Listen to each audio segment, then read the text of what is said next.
Uma coisa é eu manter a dívida caindo, eu vou manter. Outra, eu vou manter também sob controle a inflação.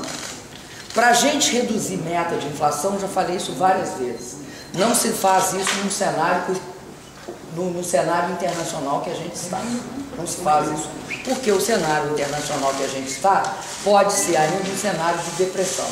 Você não tem uma recuperação nos países, nem da Europa, nem dos Estados Unidos, né? Você não tem. Então, é muito prudente manter as coisas como estão.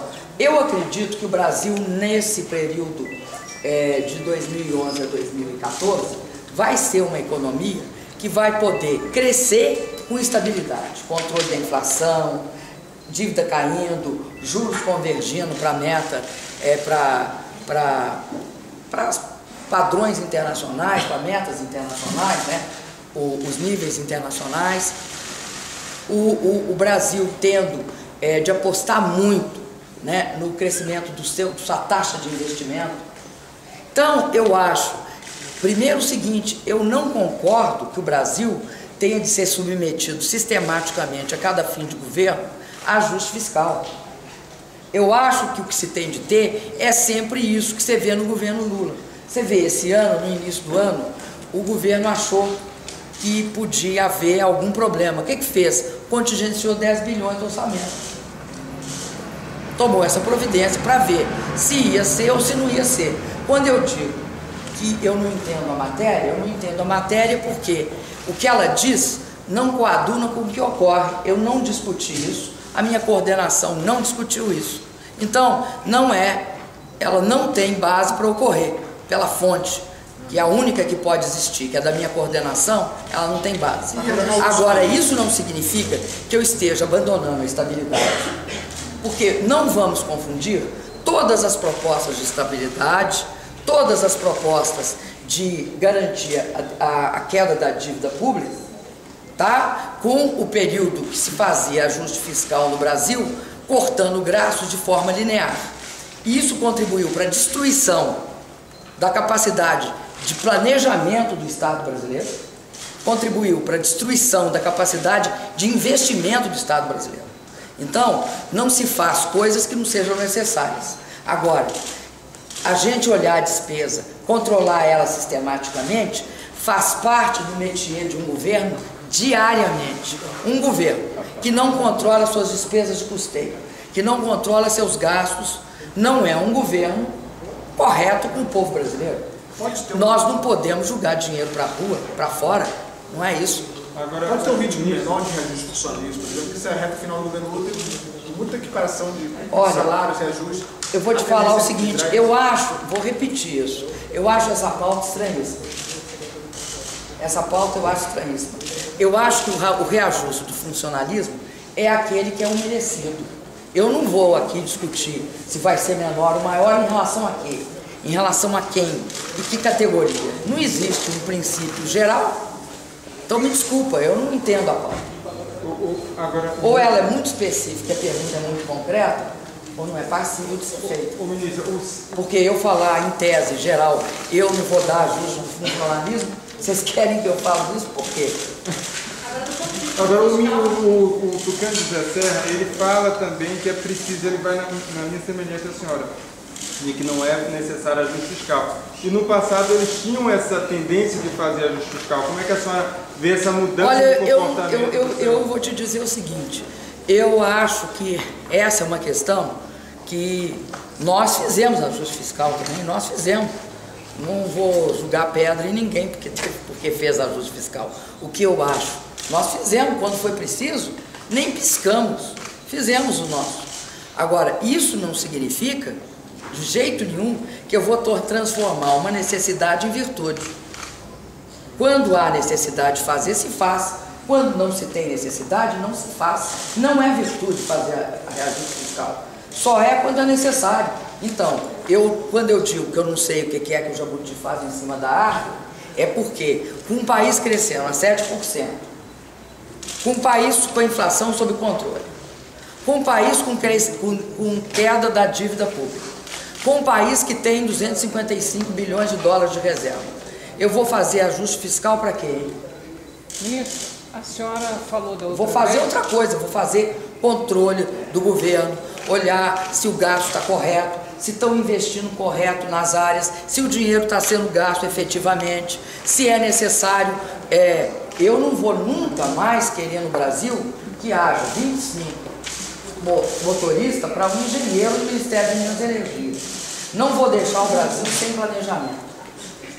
E não vou deixar que se gaste um tostão sem ser necessário. Né? O oposto de qualquer política perdulária é algo que é fundamental para o país. O Brasil não pode gastar dinheiro onde não é necessário. A senhora tinha dito da outra vez que, como o país está crescendo, não haveria necessidade de aumento da carga tributária. Pelo contrário, priorizar gastos dentro das necessidades do país. Falando agora de ajuste fiscal, me lembro de reforma tributária.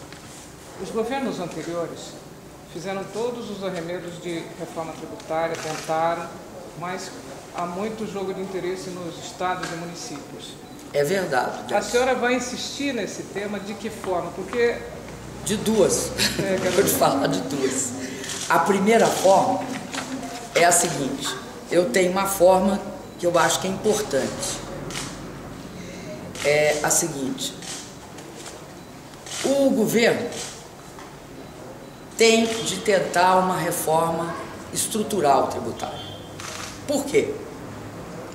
Porque nós precisamos de apostar numa distribuição melhor de impostos, na redução de carga tributária sobre algumas coisas essenciais. Você não pode permitir mais que tribute investimento. Antes do passado, na época do ajuste fiscal, tá? Você combina ajuste fiscal com aumento de imposto. Essa é a receita tradicional do Brasil. Inclusive, tem um mecanismo muito forte que aconteceu no Brasil, sabe qual foi? A redução. Você tem créditos tributários na mão dos empresários. Quando você está na fase do ajuste fiscal, sabe o que fazem? Devolvem o crédito em 48 parcelas, em 48 meses. Por quê? Porque na fase do ajuste fiscal, a receita tem de ser potencializada e você corta despesa indiscriminadamente. Quando você potencializa a receita, então como é que você faz para potencializar? Você faz isso que eu estou falando, devolve em 48 meses. Por quê? Porque você quer fazer caixa. Então, uma das questões que eu falo sempre na reforma é nós temos de devolver imediatamente. Como a gente arrecada, a gente não arrecada o imposto devido, você pode pedir para parcelar em 48 meses? Não. Você tem de pagar. E se você parcelar, você vai levar uma correção, a inflação vai incidir e tal. Então, acabar com essa prática significa o seguinte: devolver imediatamente. Outra questão que eu acho que é importante para a gente ilustrar essa do ajuste fiscal. Você sabe como é que se fazia para não dar dinheiro para fazer investimento em saneamento? Criava as filas burras. Sabe como é que é a fila burra? A fila burra é assim: 3 prefeituras entram, vamos supor. Se uma não tiver com todos os papéis, a segunda, mesmo estando com todos os papéis prontos, não recebe dinheiro. Essa é a contrapartida. Então a gente tem de entender que se isso serviu foi para um momento. A reforma tributária que eu pretendo, ela desonera investimento, desonera folha de salário, simplifica a tributação, acaba com uma coisa terrível, que é hoje no Brasil, que é a guerra fiscal, e que em determinados momentos compromete a produção local e beneficia a importação. Por quê? No estado se cobra um ICM muito baixo, o produto entra por ali e compete com o estado onde está a cadeia produtiva local e a competição é desleal e desigual.